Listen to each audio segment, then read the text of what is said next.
Nós estamos continuando essa série que começou há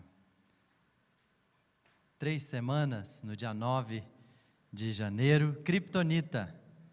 E ela diz a respeito dessa luta, da gente buscar juntos destruir aquilo que rouba a nossa força. Dentro da mitologia, das histórias em quadrinhos, a ideia é que o Superman fica fraco quando ele entra em contato com a Kryptonita, uma pedra verde que vem lá do planeta dele. Se você já assistiu ou já leu essa história em quadrinhos ou já ouviu, você sabe do que a gente está falando. A gente recebeu até um feedback ontem que teve uma adolescente que veio com os pais e no domingo que ela veio ainda não era essa série, ela entrou, foi lá para a atividade com os adolescentes, mas aí no domingo seguinte começou a série, ela falou, hoje eu não quero ir lá não, eu quero ficar aqui porque eu quero ver o que é essa história da Kryptonita. Quer dizer que ainda comunica, né, com outros que também são mais jovens. Então a gente está fazendo essa analogia com a ideia da Kryptonita que enfraquece, né, que tenta roubar a força de um super-herói, para falar de 8 pecados, que a gente também muitas vezes tem que lidar com eles, e que tentam roubar as nossas forças também. E assim a gente pode começar com algumas perguntas diagnósticas. Eu pergunto para você, pensa aí, o que tem roubado a sua força? Como é que tem sido a sua caminhada nos últimos meses? O que tem drenado a sua energia, te deixado que nem uma uva passa, murchinho? O que mais te drena, ou quem tem drenado as suas energias? Consegue identificar algumas coisas, algumas rotinas, algumas pessoas que têm desempenhado essa função meio de Kryptonita na sua vida? Tem algo que você tem feito que você percebe que pode ser que esteja acontecendo aí uma drenagem? Se você não pensou, não conseguiu pensar em nada, não fique em crise. Eu também, quando alguém me pergunta alguma coisa assim de repente, eu travo às vezes. Eu falo, não sei, não, está tudo bem. Mas no fundo é porque eu não consegui pensar. Então vai pensando ao longo dessa conversa, o que será que tem me feito desanimar, ficar mais murcho, mais quietinho no meu canto, mais encolhidinho. A gente vai tentar responder juntos essas perguntas aqui ao longo dessa conversa de hoje. Isso porque o tema de hoje tem a ver com idolatrias e venerações. E nós pensamos, né, que a nossa sociedade contemporânea ela é muito diferente dos povos antigos que adoravam ídolos, que tinham lá adoração a estátuas, mas ela não é. Cada cultura tem o seu próprio conjunto de ídolos, e a gente não é diferente dos maias, dos incas, de outras culturas da Grécia Antiga, que idolatravam algumas deusas e alguns deuses da mitologia. Cada um tem seus totens, os seus rituais, que podem ser enquadrados nessa categoria de idolatria e de veneração.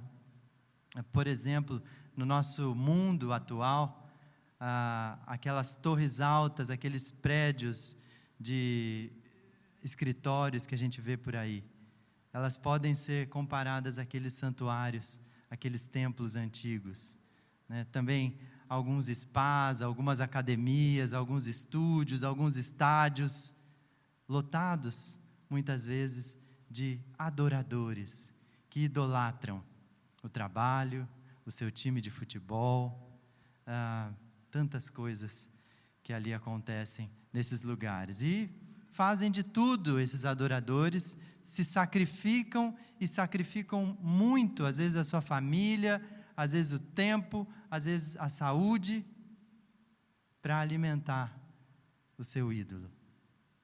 E às vezes a gente pensa, né? Eu não me ajoelho fisicamente diante, por exemplo, de uma estátua como de Afrodite, né, a deusa grega da beleza, ela, a deusa da fertilidade, do amor, mas muitas mulheres, principalmente jovens, adolescentes, meninas novas, elas têm hoje sido levadas à depressão e a transtornos alimentares por uma preocupação excessiva, doentia com a imagem do corpo. É uma idolatria dos nossos dias.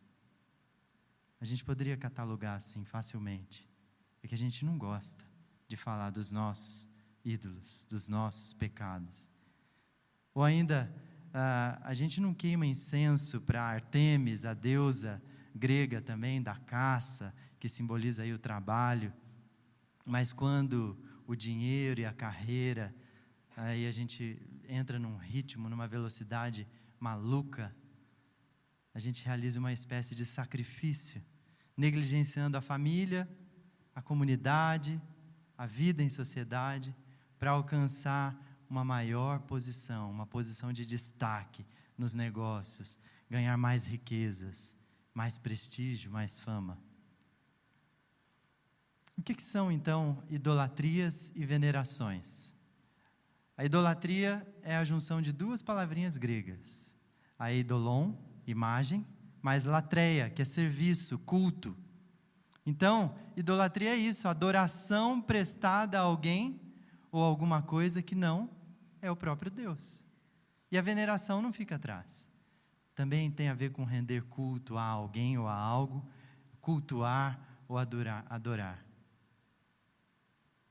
Todo ser humano, todos nós, podemos estar catalogados nessa categoria de adoradores. Nós nascemos para adorar, fomos criados para adorar. A questão crucial é a quem a gente adora. Quem tem sido alvo da sua adoração? A quem a gente busca no dia a dia para satisfazer esse anseio do nosso coração? João Calvino, um dos pais da Reforma Protestante, disse que o coração humano é uma fábrica de ídolos. A gente tem essa capacidade de fabricar novos ídolos a cada momento da vida, da nossa própria vida, da história. Sabe aquilo que você acha que precisa ter para ser feliz? Ou para que a sua vida tenha mais significado? Sim. Se a sua resposta for qualquer outra coisa que não o próprio Deus, é um ídolo na sua vida. É assim que funciona. É por isso que o primeiro mandamento que o próprio Deus dá como uma palavra de liberdade, uma palavra que vem para tentar trazer a gente para perto dele de volta e deixar a gente seguro perto dele, é essa: não terás outros deuses além de mim. Não pode, não vai dar certo. Eu não divido a minha glória com ninguém. Como assim? A pergunta que surgiu provavelmente na sequência foi: mas como assim, Deus? Explica isso melhor. E aí ele respondeu com o segundo mandamento, Êxodo 20, 4 e 5. Não farás para ti nenhum ídolo, nenhuma imagem de qualquer coisa no céu, na terra ou nas águas debaixo da terra. Não te prostrarás diante deles, nem lhes prestarás culto, porque eu, o Senhor teu Deus, sou Deus zeloso. É só a mim que vocês devem vir e prestar culto e cantar o que vocês acabaram de cantar, por exemplo, falando do amor de Deus maravilhoso e dizer: bendito seja o nome de Jesus, que é o Cordeiro que vivo está. É a mim que vocês devem procurar, é a mim que vocês devem prestar culto e honra. Deus sabia que ele precisava orientar o seu povo, porque Israel era o povo escolhido para ser luz para outros povos, para ser um modelo para que outras nações também enxergassem o Deus verdadeiro, Yahvé. Mas ele sabia que o coração do ser humano era uma fábrica de ídolos, e facilmente atraídos para aquilo que é o paganismo das culturas vizinhas, dos povos vizinhos. E aconteceu mesmo. O termo ídolo, ou seu equivalente, aparece na Bíblia mais de 240 vezes. Tamanha a preocupação que o próprio Deus tem com esse assunto. E no Novo Testamento, particularmente os escritores judeus, apontam o tempo todo para essa preocupação que está registrada no Antigo Testamento, falando para a igreja de Cristo a respeito da preocupação, da advertência que estava lá registrada a respeito desse segundo mandamento: não construam ídolos, não façam imagens. A proibição contra todas as formas de idolatrias, adoração a criaturas, como está aí, e a qualquer tipo de objeto, está profundamente arraigada ao que o próprio Deus espera da gente. E Paulo, como um apóstolo de Cristo, vai exortar a gente, os cristãos da época, e a todos nós, nesse momento presente, a respeito desse assunto, dos perigos da idolatria e dos comportamentos que a gente pode ter quando esse assunto surge. Vamos lá, então, olhar primeira carta de Paulo aos Coríntios, como a gente vem fazendo, desde o dia 9 de janeiro, olhando para esse capítulo 10. No início do capítulo, ele vem e traz um histórico, um exemplo, exatamente de um momento em que o povo hebreu se encantou com outros deuses ao seu redor e caiu de cara no chão, idolatrou, construiu um bezerro de ouro, construiu coisas fabricadas por mãos humanas e começou a adorar. E o próprio Deus diz: agora eu vou ter que disciplinar vocês. E aí Paulo fala, aproveitando esse exemplo dessa idolatria do povo, não cometam o mesmo erro. E aí a gente lê a partir daqui: assim, aquele que julga estar firme, cuide-se para que não caia. Não sobreveia a vocês tentação que não fosse comum aos homens. E Deus é fiel, Ele não permitirá que vocês sejam tentados além do que podem suportar. Mas quando forem tentados, Ele lhes providenciará um escape para que o possam suportar. Por isso, meus amados irmãos, fujam da idolatria. Estou falando a pessoas sensatas. Julguem vocês mesmos o que estou dizendo. Será que o sacrifício oferecido a um ídolo é alguma coisa? Ou o ídolo é alguma coisa? Não, é um objeto inanimado. Quero dizer que o que os pagãos sacrificam é oferecido aos demônios, que se utilizam, segundo Paulo, dessa tentativa da idolatria de um objeto para se aproximar do ser humano. Aos demônios e não a Deus, ele diz. Está sendo oferecido ali, não é a uma entidade do bem, não. Eu não quero que vocês tenham comunhão com os demônios. É um pouco assustador isso, né? Mas é isso que Paulo está querendo mesmo, mostrar a guerra espiritual que há por detrás desse assunto. Vocês estão buscando coisas que remetem a um mundo espiritual que vocês não enxergam, mas que é real, que tem a ver com demônios. Vocês não podem beber do cálice do Senhor no domingo e do cálice dos demônios na segunda, na terça, procurando outras formas de exercitar a espiritualidade. Não podem participar da mesa do Senhor e da mesa dos demônios, com as suas idolatrias. Porventura provocaremos o ciúme do Senhor? Somos mais fortes do que Ele? Tudo é permitido, mas nem tudo convém. Tudo é permitido, mas nem tudo edifica. Assim, quer vocês comam, bebam ou façam qualquer coisa, outra coisa, façam tudo para a glória de Deus. Não se tornem motivo de tropeço, nem para judeus, nem para os gregos, nem para a igreja de Deus. Também eu procuro agradar a todos de todas as formas, porque não estou procurando o meu próprio bem, mas o bem de muitos, para que sejam salvos. Corinto era uma cidade idólatra. Uma cidade com mais de 500 mil de habitantes, muito parecida com a nossa, no tamanho. Uma cidade com 2 portos, ficava ali na península chamada de Peloponeso, ao sul da Grécia, na bacia do mar Mediterrâneo, um lugar privilegiado, muito bonito, para quem já esteve lá, com certeza viu coisas bonitas. E cheia da idolatria, cheia de uma cultura do tudo posso fazer, todas as coisas missão lícitas. Por isso que estava entre aspas ali no texto que Paulo escreve, porque era um bordão dos coríntios. Viva a vida.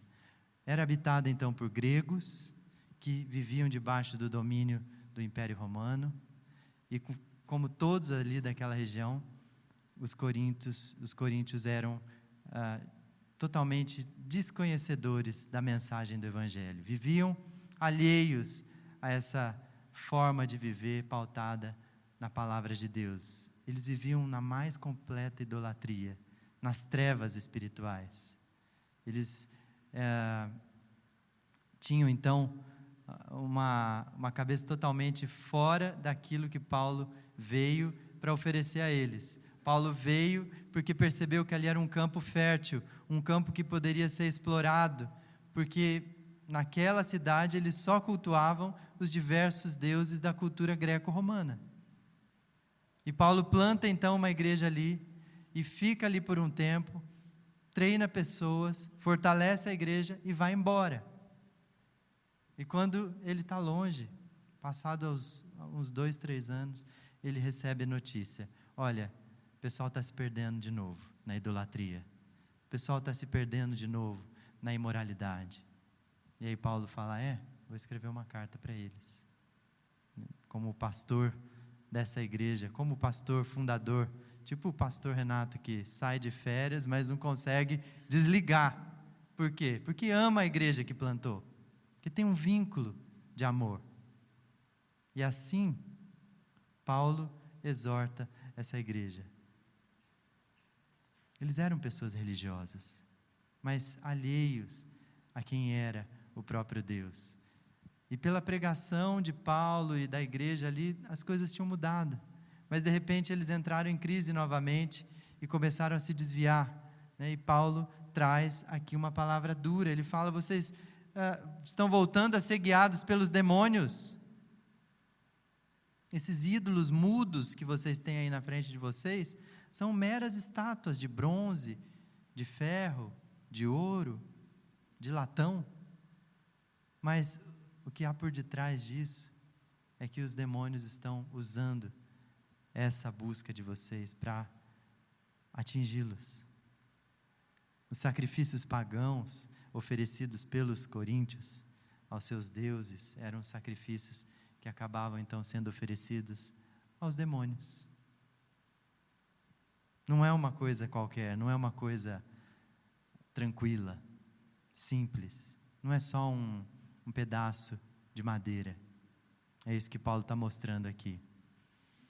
E que tipos de idolatrias estavam presentes ali na igreja de Corinto, né? Nós podemos claramente visualizar essa coisa do externo, né? Os corpos em atos de idolatria, fisicamente se dobrando perante um ídolo, uma estátua. Isso é fácil de identificar, mas Paulo está indo além. Ele diz que a essência da idolatria não é encontrada nos gestos exteriores, físicos, mas na atitude interior do coração.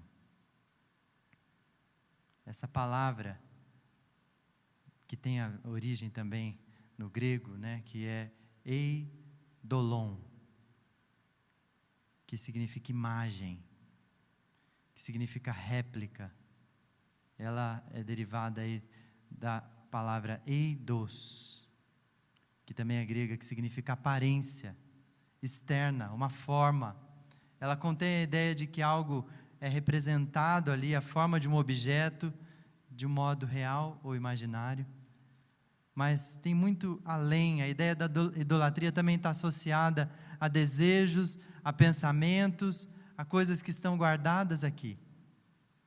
E que muitas vezes a gente coloca e transforma numa coisa concreta, numa adoração concreta.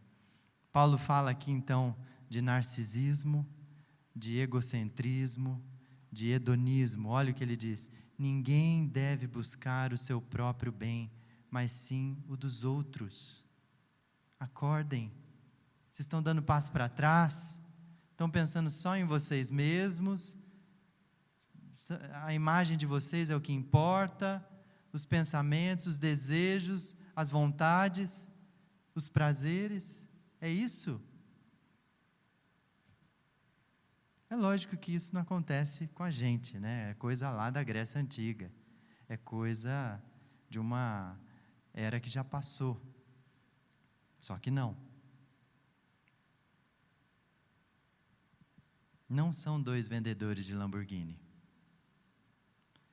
Eu não sei quantos de vocês conhecem a Cardi B. Quem aqui conhece essa rapper norte-americana, Cardi B? Ela e o seu marido, Offset, que é modelo de papel, para mim, Offset é papel, né? Formato de papel. Mas ele está ali sentado numa Lamborghini, igualzinha dela. E tudo bem, né? São milionários, né? Se fosse uma Lamborghini para cada um, tá bom, né, Dega?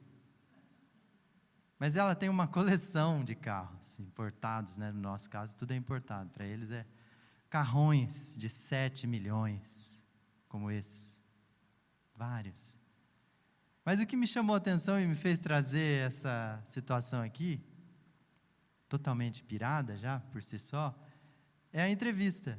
Sem habilitação, Cardi B tem uma coleção de carros de dar inveja. Nem dirigir a moça dirige. E pelo jeito nunca vai dirigir, porque diz que ela reprova toda vez que ela tenta tirar a habilitação, que ela é muito ruim. Aí o cara que estava entrevistando ela, era um vídeo que eu estava assistindo, ele falou assim, mas para que então esse tanto de carros aí? 3 Ferraris. É para eu tirar fotos com ela, com eles. Eu falei, não é possível, gente. Nosso mundo está cada vez mais doente. Eu compro carros que custam milhões para eu tirar foto. Meu, vai lá na loja, tira uma foto e sai correndo. Economiza 7 milhões. Imprime um pôster assim, põe do lado. Mas isso é muito comum. Eu comecei uma notícia puxava a outra. Jogadores de futebol que têm coleções de carros, um ex-lutador que tem 100 carros na garagem dele, que eu não sei que tamanho que tem. Eu sei, fica meio distante da gente esse negócio, mas está falando de gente que... a Cardi B tem 121 milhões de seguidores no Instagram. Que estão com o quê? Inveja dela. É isso, será que ela quer causar? Talvez. Tá bom, daí vamos trazer para uma outra realidade, então, mais literalmente pé no chão. Felipe Tito mostra closet para coleção de tênis e fãs cobiçam. Meta de vida. A minha meta é ser como Felipe Tito, alguns disseram comentando. Quem é Felipe Tito? Eu também não sabia. Um ator brasileiro de 35 anos, que é uma centopeia, que tem mais de 500 pares de tênis na casa dele. Olha o closet dele. Maior que a minha sala, o closet dele. E as pessoas estão aí cobiçando, admirando. Perceba a insanidade dos nossos dias. Daí vai, né? Eu fiz uma conta de pastor. Sabe quanto tempo ele demoraria para usar todos esses pares, colocando um par por dia diferente? Se eu não errei as contas, os matemáticos me corrijam aí, Henrique Romão está por aí, pode me ajudar. 1 ano e 4 meses, andando com um sapato diferente do outro por dia. É muita loucura. O ídolo que começa no coração. A cobiça, o desejo de satisfazer um sonho, uma vontade, que começa aqui, dentro do coração. O que é o ídolo do coração? É tudo aquilo que você adora por acreditar, encontrar nisso a satisfação para seus desejos mais profundos. É no sapato, é no carro importado, e por aí vai. Tudo aquilo que ocupa o lugar de Deus na sua vida, mesmo que momentaneamente, é uma modinha, é passageiro. Depois eu vendo esses sapatos, mas só deixa eu me saciar. Um ídolo.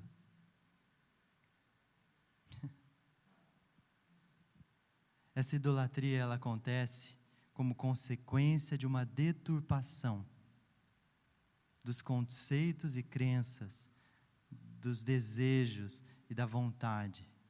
Ela ocorre quando cada uma das principais áreas do nosso coração, ela é afetada. Afetada pelo quê? Tiago diz, ao contrário, cada um é tentado pela sua própria cobiça, quando essa o atrai e seduz. Então a cobiça, depois de haver concebido, dá à luz o pecado, e o pecado, uma vez consumado, gera morte. É o pecado que entra e faz um estrago. Essa é a nossa situação, essa é a nossa condição. O potencial é grande, vocês viram. E a consequência do pecado, a última, é morte. Como algo que leva à morte pode ser bom? Mas a gente cultiva, como se fosse uma plantinha na sacada. Vai cultivando, vai cultivando. Começa com a sua própria cobiça, diz Tiago, que o atrai e o seduz. Os olhos vêm e falam, também quero uma Lamborghini verde e a outra azul. Também quero 500 sapatos. É a minha meta de vida. De repente, a cobiça já tomou conta. E vai consumindo você. Te deixa doente da alma. O que a gente perde quando a gente idolatra algo ou alguém? Eu fiquei me fazendo essa pergunta essa semana junto com a Fernanda.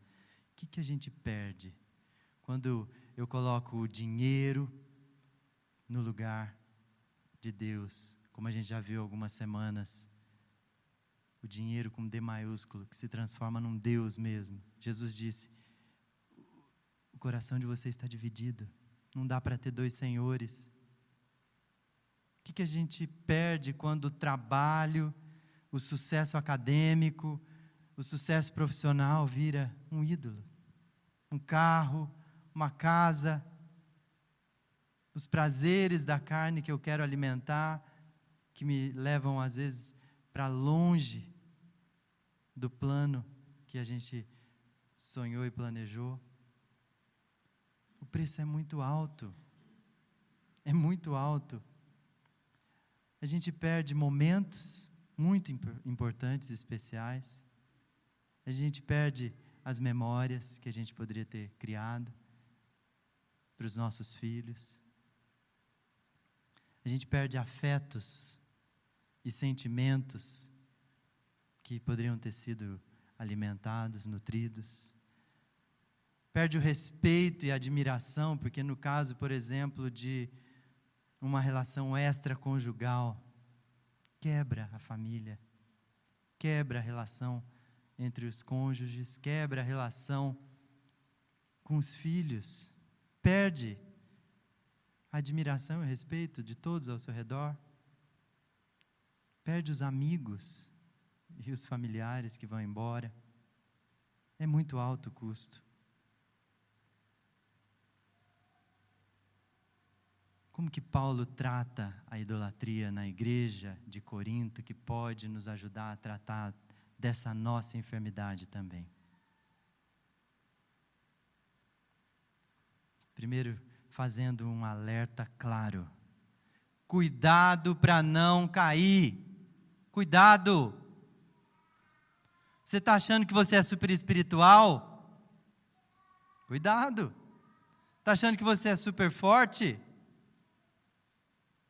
Cuidado. Será que a sua religiosidade também já não está virando um ídolo para você? Está se baseando nela para dizer que você está bem, que está forte? A principal ameaça ao povo de Deus sempre foi a idolatria daquilo que estava ao redor e que vinha e o contaminava. Por que nós caímos? Por que nós caímos? Paulo diz, assim, aquele que julga estar firme, cuide-se para que não caia. Presta atenção. A Bíblia fala da luta entre a carne e o espírito. Sarx e pneuma. A carne não é o nosso corpo físico apenas, é o nosso ser como um todo. A nossa natureza pecaminosa, caída, inclui o ser humano como um todo. E aí há um conflito, 2 estilos de vidas totalmente opostas. O primeiro é a vida da carne, que é controlada pelo impulso do pecado, e o segundo, a vida do espírito, que nos leva à retidão e nos faz agradar a Deus. A nossa corrupção pelo pecado faz com que a gente comece a se afundar. O ser humano como um todo é caído. O pecado infecta como um vírus cada aspecto da nossa existência, todas as áreas, e tem a capacidade de nos deixar apodrecidos. Nós temos uma mente apodrecida pelo pecado, uma mente carnal. A mente e o corpo estão igualmente caídas. Ambas estão ajustadas para agradar o quê? Para agradar a nós mesmos, não a Deus. Esse é o nosso padrão, a gente vem assim de fábrica, já estragado. A mente caída em trevas, ela não quer Deus, por natureza, e não quer Deus em seus pensamentos. Eu não quero isso. Eu rejeito isso de primeira. É uma mente não guiada pelo Espírito, a mente carnal, que precisa passar por um processo de transformação, como aqueles da igreja de Corinto estavam vivendo. Por um tempo viveram, depois começaram a se afastar e se voltar novamente para a idolatria. Mas Paulo ainda dá uma ordem. Ele diz: fujam. Por isso, meus amados irmãos, fujam da idolatria. Fujam enquanto é tempo. É um imperativo, é uma ordem. Quais são as idolatrias atuais que nós devemos fugir? Por que elas teimam em aparecer? Elas são incompatíveis com aquilo que a gente crê na fé cristã. É disso que Paulo está dizendo, é a respeito desse dilema que ele está combatendo aqui. Ritos pagãos que nos levam a compactuar com forças do mal, demônios. A gente até se encolhe um pouco na cadeira quando fala isso.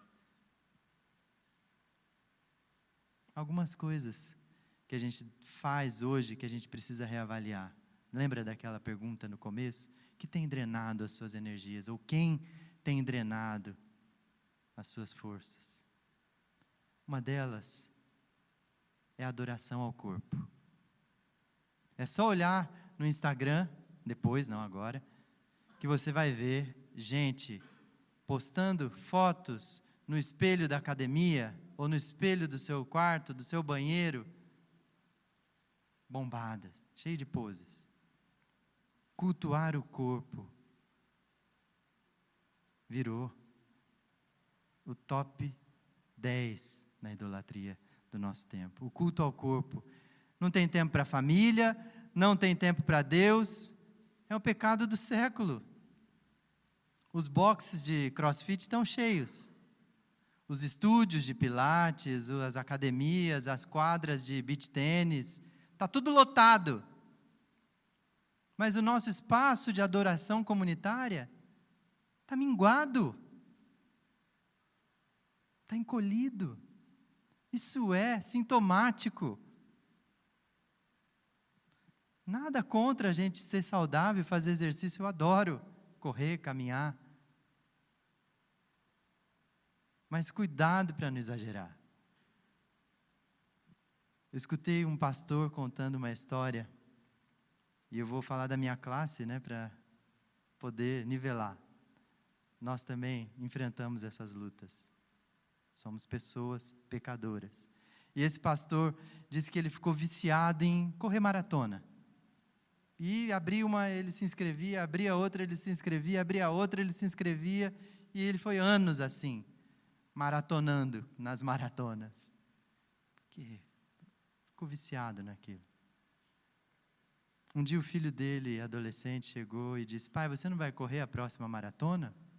Ele falou: não, filho, eu parei. O filho dele falou: ufa, pai, ainda bem, agora eu vou ter você de volta. Você só pensava nisso? Você só tinha tempo para isso? Não tinha mais tempo para mim.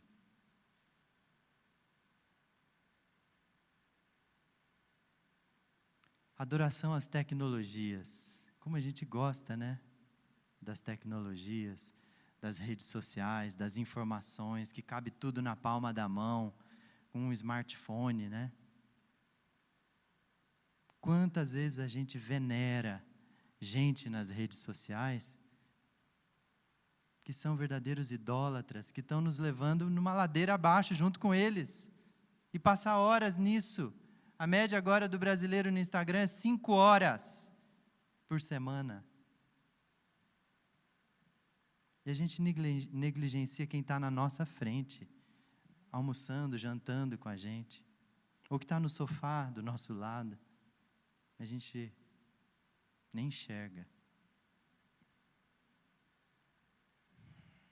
Alguém que talvez precisasse de uma conversa, de uma troca de olhares, de um cafuné, de um abraço.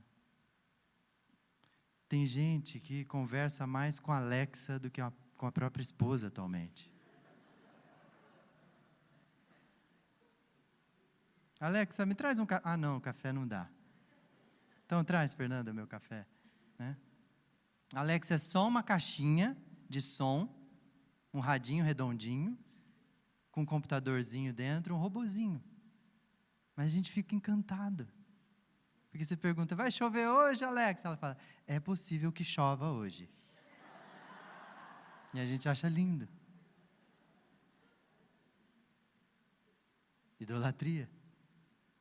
Adoração às conquistas profissionais. O trabalho, o meu cargo novo, a profissão, os títulos, os talentos, os dons que eu tenho, que são muito reconhecidos no meu meio. Eu sou um exímio negociador e me orgulho disso. Eu ensino muito bem, eu produzo riquezas para mim, para minha família, para esse Brasil varonil. Só fala de trabalho, chato. Só vive para o trabalho. E quando olha para trás, o tempo passou, bate um arrependimento. Os filhos cresceram, o casamento acabou, só sobrou ele e o peixe no apartamento. Adoração à conta bancária. Para conquistar a casa dos sonhos, eu preciso encher a minha poupança. Para eu ter o carro dos sonhos, eu preciso encher as minhas aplicações, investir muito nisso. Eu tenho que juntar mais dinheiro, eu tenho que investir na bolsa, eu tenho que poupar, eu tenho que lucrar, comprar uma casa maior, um carro melhor, um carro que ninguém vai poder pisar, nem respirar, senão sai o cheirinho de novo. Nem comer dentro, nem pensar.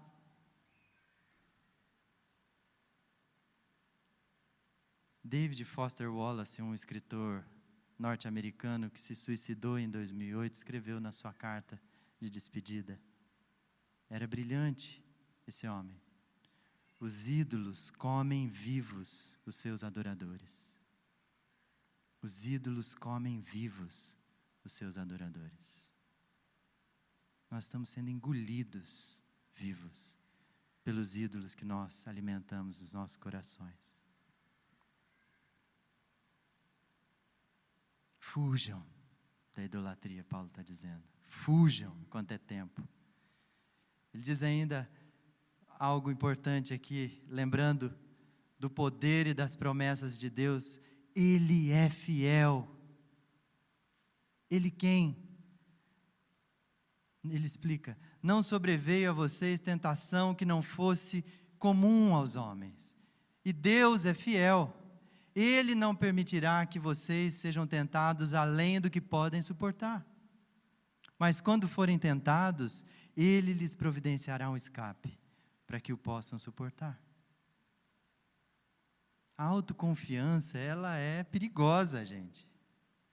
Quem cria ídolos no coração, começa a achar que está tudo bem, estou dando conta, estou indo bem aqui, relaxa, Deus, está caminhando. Eu estou conseguindo conquistar as coisas. Eu posso fazer tudo sozinho. Isso começou lá no Éden. O ser humano quis ser autônomo, independente de Deus, e aí veio a queda, o pecado, o afastamento, a separação de Deus. Colocar a sua esperança, a sua confiança em si mesmo, e em si mesmo apenas, é fria. Colocar a sua esperança, a sua confiança em pessoas ao seu redor, e idolatrá-las, é fria. Coisas materiais, muito mais fria ainda. Paulo está dizendo, o próprio Deus é a solução para esse mistério. Confia nele. Ele não deixará que você fracasse. Ele vai estar do seu lado para te ajudar a vencer a tentação, a vencer essa vontade de alimentar um ídolo aí dentro. Essa ajuda é o próprio Deus na pessoa do Espírito Santo, que Jesus disse: eu vou subir aos céus, mas eu deixo o meu Espírito. Ele vai ser o orientador de vocês, Ele vai empoderar vocês para vocês darem conta de fazer o que eu ensinei vocês a fazerem. Vocês vão vencer no poder do Espírito. Vocês vão conseguir guerrear contra a carne de vocês, no poder do Espírito, e vencer os demônios que estão por detrás dessa cultura idólatra. É algo sobre-humano. O escape é divino. Eu vou providenciar um escape para vocês. O próprio Deus prometeu isso. O Espírito Santo, para que nós possamos suportar as tentações, porque sozinhos a gente não dá conta, não. A gente precisa parar de ocupar o lugar de Deus e deixar Ele reinar, né? Nós achamos que nós somos os reis desse mundo. O nosso umbigo é o centro do universo. E nós precisamos nos destronar e colocar o próprio Deus de novo para reinar no lugar que é dele. Quando nós quisermos venerar alguém porque foi bom ou porque é bom, a gente tem que olhar no espelho e falar: não, eu preciso voltar para Deus. Quando eu olho no espelho e tiro uma selfie e acho que eu estou com tudo e que eu sou o centro do universo, aí é problema. Esse movimento narcisista que Paulo tenta desintoxicar aqui a igreja de Corinto e que tenta aplicar também para nós hoje aqui. Jesus orou por mim e por você para que a gente pudesse vencer essas situações. Ele disse: Pai, não peço que os tires do mundo, porque não é possível isso. Vai morar onde? Em Marte? Na Lua? Tem gente que fala: eu tenho que sair do mundo para eu poder me descontaminar. Vai para onde, filho? Mas que os livre do mal. Aqui, nessa promessa que Paulo está citando, há uma alusão clara à salvação e à restauração de todas as coisas em Cristo. Ele é o vencedor, Ele já venceu, e a nossa esperança está nele, que venceu o pecado e a morte, sim, na cruz do Calvário, mas não está lá, Ele ressuscitou. E porque Ele ressuscitou, porque Ele está vivo, é que nós também podemos sair das trevas e da morte causadas pelo pecado e viver uma vida que honre e agrade a Deus. Um novo viver. Como que Paulo trata dessa idolatria ali, mostrando que nós não devemos seguir a maioria. Não convém, não edifica, cai fora. Tudo é permitido, mas nem tudo convém. Tudo é permitido, mas nem tudo edifica. Esse era o bordão. Tudo é permitido aqui, cara, relaxa. Eu quero, eu vou, eu faço. Deu vontade, eu compro. Deu fome, eu como. Eu senti atração, eu vou lá e beijo. Eu transo. Por quê? Tudo é permitido. É livre, seja livre. Essa era a cultura daquela cidade, que é muito parecida com a nossa. Meu corpo, minhas regras. Surgiu a oportunidade de um negócio, eu vou lá e faço. Não importa com quem seja esse negócio, não importa se eu vou prejudicar algumas pessoas, o importante é, deu jogo, eu vou lá, vou lucrar com isso e pronto, acabou. Acontece que nem tudo me convém, diz Paulo. Nem tudo edifica o corpo de Cristo. Nem tudo abençoa o mundo que vivemos, nem tudo abençoa a nossa sociedade, a nossa cidade. Então para pensar. Você não está sozinho nesse planeta. Eu posso alimentar um ídolo no meu coração, ou eu posso honrar a Deus dizendo não às minhas vontades, aos meus desejos, aos meus impulsos, que me escravizam e estão sim ligados a idolatrias. Se é uma atitude egocêntrica, narcisista, individualista, né? Eu estou pensando só em mim, não convém, então para. Não constrói o reino de Deus, não edifica, aborta a missão. Mesmo que seja permitido por leis humanas, não agrada ao Senhor, ofende o Senhor e a sua criação.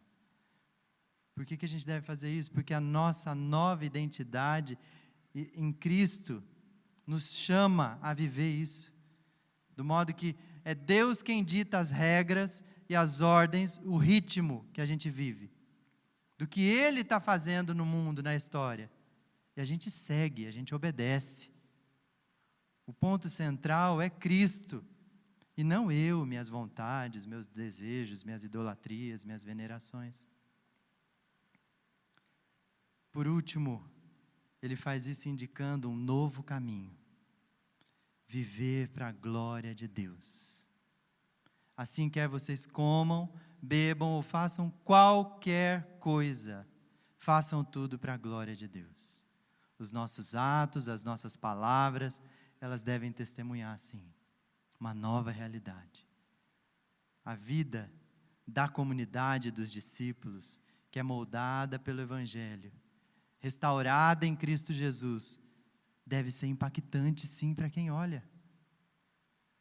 Quando as pessoas olharem para nós, para a comunidade Campolim, discípulos de Jesus, Igreja de Cristo, o nosso testemunho deve ser impactante. E como comunidade, de forma coletiva, muito mais, isso se potencializa, muito mais do que um indivíduo só, isoladamente. Reunida aqui aos domingos, a comunidade faz isso. Em torno de causas em prol da sociedade, a gente faz isso. Ou ainda espalhados durante a semana, cada um no seu ofício, no seu chamado. Corretores, professores, médicos, dentistas, advogados, arquitetos, gerentes, vendedores, secretárias. A lista é infinita. Cada um no seu lugar. Empresários, funcionários, onde você tiver uma comunidade altruísta, que vive não para si mesma, mas está profundamente envolvida nas preocupações da sua vizinhança, num mundo que é tão egoísta, egocêntrico, narcisista, individualista, idólatra. Paulo está dizendo, sai desse mundinho pequeno que você criou, do seu reino, da sua síndrome de coitadinho, de coitadinha, sabe aquela síndrome de autopiedade? Tem dó de mim, eu tenho dó de mim mesmo. Para de girar em torno do seu próprio umbigo e olhe para fora. O quanto Deus quer fazer através de você. O Edgar mencionou aqui que esse final de semana a gente passou reunido, avaliando 2021 com a liderança e planejando o próximo passo desse ano, né, os próximos meses. E numa das conversas, a Liliane trouxe aqui ontem para a gente uma experiência que ela tem vivido ali no projeto SOS, uma casa de passagens, né, Liliane? Levando o projeto Bonecas para esses homens que passam ali para a casa de passagens. São moradores de rua, pessoas que estão em trânsito, estrangeiros, e estão ali, destruídos. E de repente, a boneca que está sendo feita ali pelas mãos deles é um meio de falar sobre reconstrução, sobre um novo começo, uma nova chance, uma nova oportunidade. E quem está fazendo isso? A Liliane. Eu não tenho nada a ver com isso. A Liliane encerrou a atividade profissional dela o ano retrasado, foi isso? Se aposentou. Jovem. E agora o que ela faz? Ela descobriu um novo chamado que Deus tem para ela, encerrou a sua profissão, começou um novo chamado. E ela vem, e ela vai. Ela dá aula para criança, ela está lá com o projeto Bonecas, descobrindo que Deus quer usar. A Liliane podia ficar só fazendo ponto cruz lá na casa dela, que ela faz muito bem, por sinal.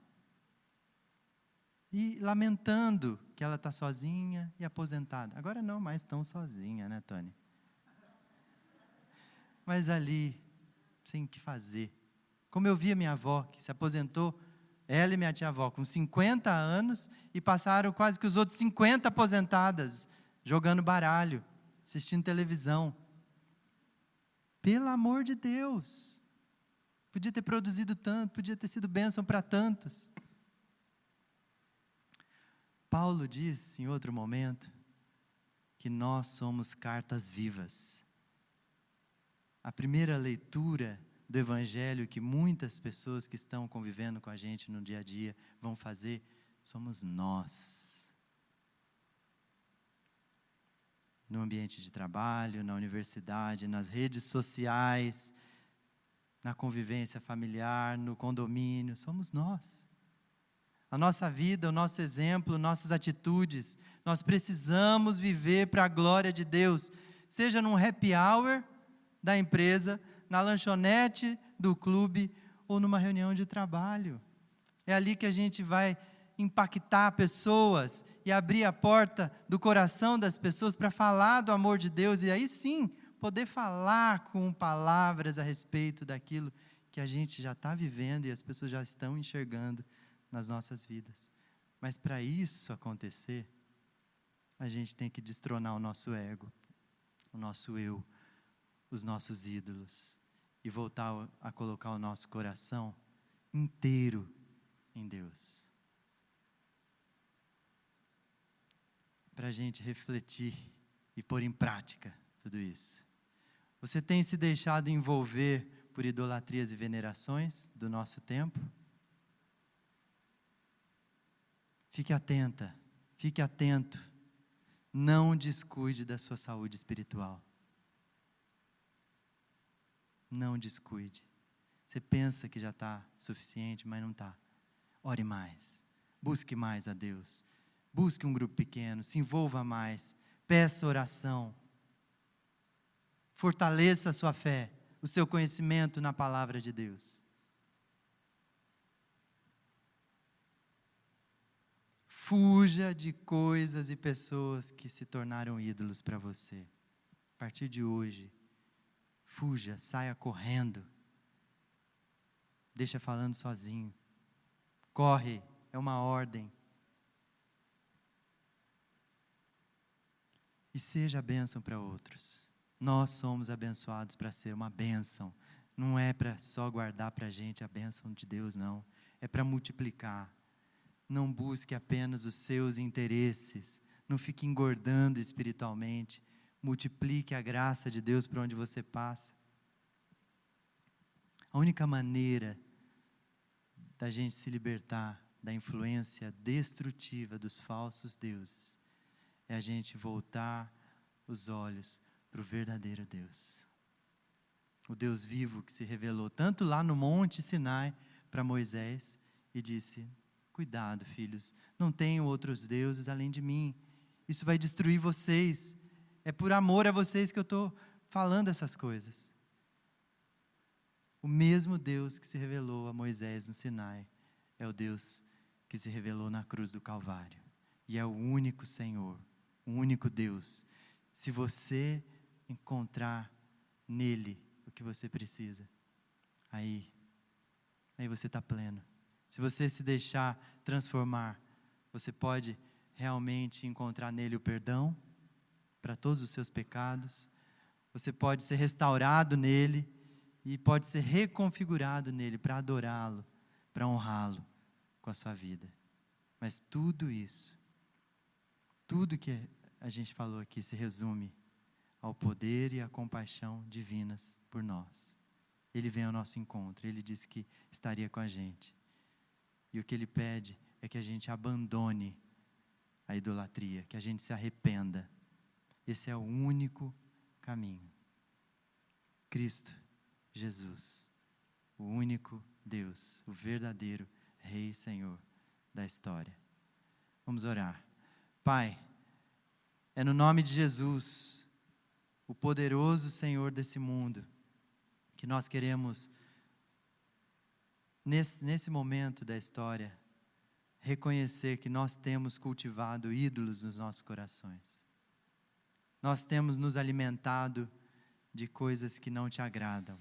Nós temos postado, falado e vivido coisas que só alimentam a idolatria no nosso coração. Mas nós queremos, Pai, viver aquilo que o Senhor tem para nós. O poder do Espírito Santo que é capaz de nos fazer novas criaturas em Cristo Jesus. Nós queremos te adorar hoje, nesse lugar, reconhecendo que só o Senhor é Deus, só o Senhor deve ocupar o nosso coração.